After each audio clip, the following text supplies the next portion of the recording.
Hello, good evening mga ka-swimmers. Kahit bumabagyo na po dito, tuloy pa rin ang ensayo ng mga bata. At saka nandito po si Batang Palaban.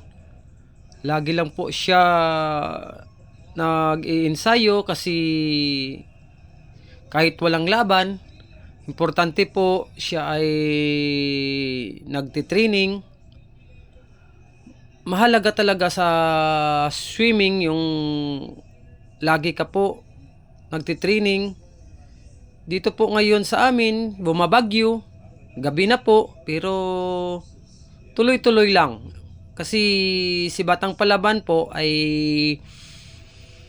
mayroon po siyang dapat abutin na gusto niya, kaya kahit anong mangyari, bumabagyo man o wala, tuloy-tuloy lang yung ensayo niya.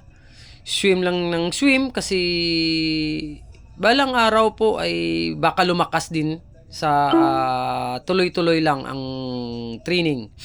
Kaya mga ka-swimmers, paki-like naman, follow and share po ng aming video at saka suportaran nyo po si Batang Palaban kasi siya po ay nagtitiis kahit anong pagsubok na training. Kaya mga ka-swimmers, maraming salamat po sa inyong pag-suporta sa kanya. Kaya kami po ay nagpapasalamat sa lahat na mga followers. Maraming salamat po sa inyong lahat. At dito na po nagtatapos ang aming video. Bye!